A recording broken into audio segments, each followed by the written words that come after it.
Hello, BookTube. I have, by some shred of popular demand, embarked on the project of talking about all the books that have been on this channel in the sequential order in which they appeared, largely as a response to something a lot of you have said over the years, which is that, yes, it's fun to go through the books that I get in the mail, but that I don't often come back and tell you what I thought of them. So rather than pick and choose, I was originally going to just scattershot pick and choose. I thought it might be easier to just go through them right from the beginning. Easier in an organizational sense. It's actually completely impossible to do this. Unless I were to do one of these every day, or maybe two of them every day, we'll never finish in any of our lifetimes. But we can at least start. So we're doing, this is by my count, TBR TBR number 4. We're still in March of 2016. And I've got a list. I've melded together a few videos here. I've made a list. We'll just go through them together. Some of them, quite a few of them, I've already told you about. I told you about in those videos, but I don't expect everybody to go back 4 years and watch 3,500 videos. I don't expect anybody to do that. So the first one is a big, thick thing called The New Penguin Book of English Verse, edited by Paul Keegan. Big gray trade paperback that I find I do not have anymore. That's a heartbreak for a lot of these TBRs will be me finding that I don't have these books anymore.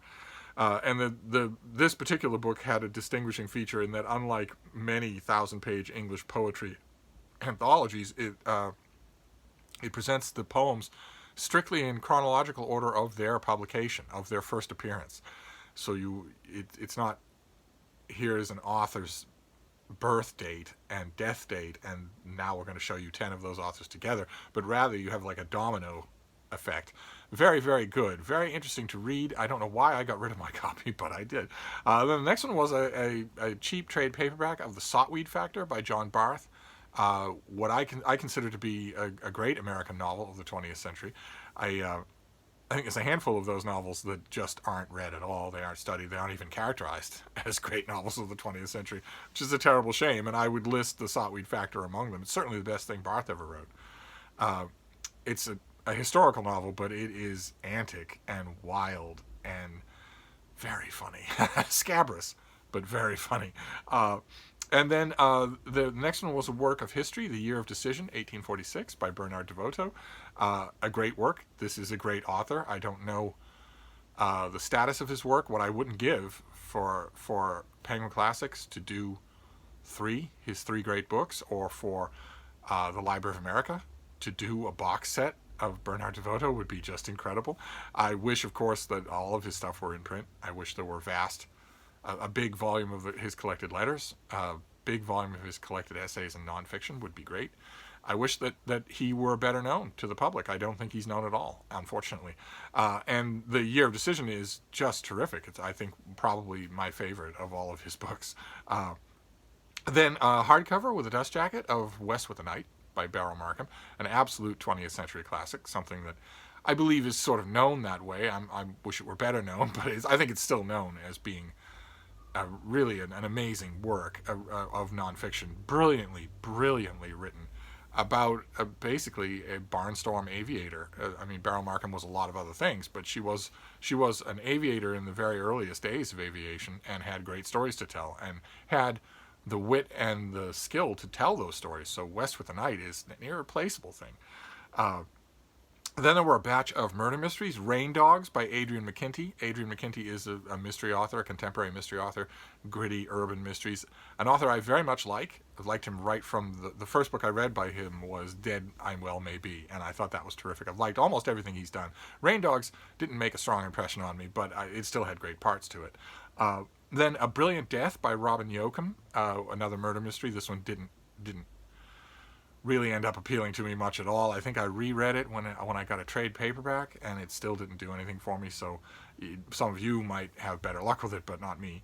Then Death of a Dishonorable Gentleman and Death Sits Down to Dinner, both by Tessa, Arlen. These are Edwardian murder mysteries. Very well done. A little bit tepid in their climaxes. They're not the most exciting books in the world, but I think that's part of the intention. I believe that these things were made to be companionable. They're very much along those lines. They're very much comfortable historical murder mysteries where you are not shown anything exceptionally ugly or controversial. So, in other words, they're murder mysteries that are written for murder mystery fans. They're written for people who are going into them knowing what they're getting. I think the whole series is really, really good. So I can definitely second. I believe I made a recommendation in that earliest video, and I can second that now. Then Biography, The Lady with the Borzoi by Laura Claridge, which is not just a great book about its subject, but also a great book about some of the formative years of modern American publishing. I mean, Blanche Knopf is a fantastic subject for a biography. Never run out of anecdotes when you're talking about her. But the book also doubles as a great look at publishing and the way that deals were made. Just terrific. I still have it, amazingly. These TBR TBR videos, a mark of distinction is going to be whether or not random chance has allowed me to still have the book, and I do. Then One Wild Bird at a Time by Bernd Heinrich, the author of Ravens in Winter and The Mind of the Raven and One Man's Owl and a bunch of other books. The greatest living writer on birds. And One Wild Bird at a Time is just vintage Heinrich. He's just fantastic. There's no point in saying I recommend this particular book by this author or that particular book. I recommend him. When he has a book, if you like reading books about nature and about birds, you're going to love it. He's got it down. It's just fantastic what he does. I've recommended so many copies of his books over the years, including hand selling, the term in the retail book world for actually putting a book in a customer's hand and convincing them to buy it. I've hand sold I don't know how many copies of Ravens in Winter. I don't know how many copies over the years, over the decades, and never had anybody come back and say, boy, that wasn't what you cracked it up to be. So then what have we got next here? Oh, right, Journey to Munich by Jacqueline Winspear, a Maisie Dobbs murder mystery. Talk about, I mentioned a little earlier with Tessa Arlen that these are books comfortable books for murder mystery fans. Maisie Dobbs is very much along those lines. They're slightly less comfortable. They deal in brutal realities, but it is a fantastic series. I think in that original video back in 2016, I said that if you don't know this series and you're looking for a murder mystery series, then grab onto it. You can start with the first book, which is called Maisie Dobbs, or you can dive in. Probably an online summary of some kind would be easy to find and would allow you to dive in with whatever volume you happen to find. But this is a series worth knowing if you like murder mystery series, because it's ongoing and it's terrific. And then Brothers with a Quill by Norma Clarke, a terrific book about Oliver Goldsmith and the Grub Street trade, the Grub Street hack trade of his day, writing quick pieces, quick editorials, lots and lots of book reviews for chump change in order to earn your living by your pen at a time when that was becoming suddenly decoupled from aristocratic patronage, when it was suddenly becoming possible in a whole new way, in a way that I would recognize, in a way that we would recognize now. A terrific book. And again, like The Lady with the Borzoi, it doubles. It's not only a really good biographical study of Goldsmith and a lot of his peers, but also a really good look at the state of Grub Street back then. That I wish that I still had the book. I remember that I sent this to one of you. That it was one of my inaugural examples of sending a book to someone that I never met personally, someone that I just know through book two. And that is it. That is it for now. The only thing I want to finish up the video with is The Bean of the Batch, the book that sticks out even after all this time as the best of the batch. And that, of course, is The Year of Decision, 1846. I cannot praise this author highly enough. Long before 2016 and 2019 and 2020, forced me to read every day in the newspaper about the cult of Bernie. This was the cult of Bernie. Long before that, there was this. Long before the new Bernie, there was this Bernie. And he had every bit as devoted fans. They just weren't jerks about it, that's all. And that was justified.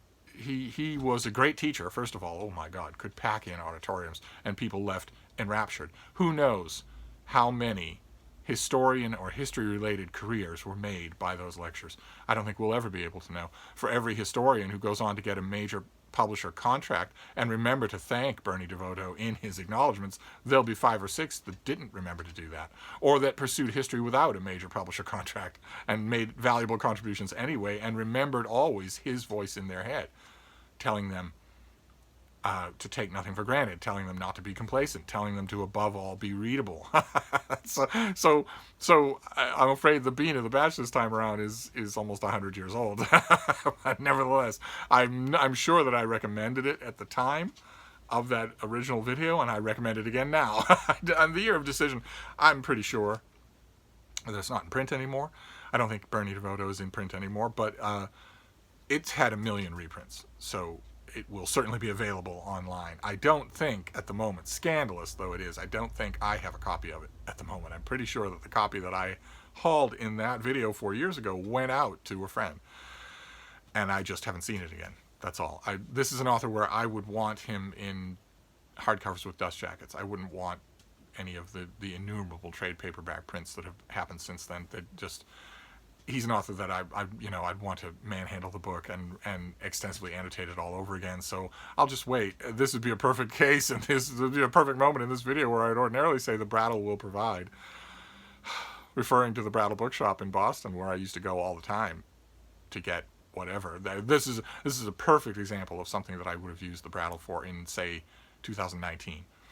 If I'd looked back at this video in 2019 and realized, oh wow, you don't have a copy of that, then it would have been on my mind the next time I went to the Brattle and looked at their dollar sale carts outside. I would have been looking for Bernd or DeVoto. And that doesn't always work, but there might be a copy inside as well. So inside the shop where the bargain carts don't go. All of that is in pause right now. We shall see. We shall see what happens in the future. Once again, Boston's case numbers for this virus are dropping. They clearly peaked about a month ago, and they are consistently dropping, significantly dropping. So little upticks and downticks along the way, but the graph is trending downward, quickly downward. It's not a very slow progression downward. It's dropping, and if that stays true, we have a very cautious, very public spirit-minded governor. He is not going to say, I'm going to allow businesses to partially reopen until he is absolutely sure that it's safe for his citizens. So who knows? Who knows? It could be this summer that I get back to the Brattle. It could be never.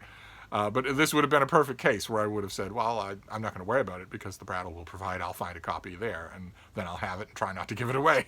But I might not succeed in not giving it away anyway. So anyway, that is a TBR for now. We'll go on to number 5 next time. Maybe I'll do it. Well, tomorrow's Thursday, which was my original plan. I don't know what I was thinking. It would take 20 years to do this if I did it once a week. Maybe it still will. But tomorrow I'll do another one. I'll work up another TBR for Thursday. So I'll reconvene then. Thank you, BookTube.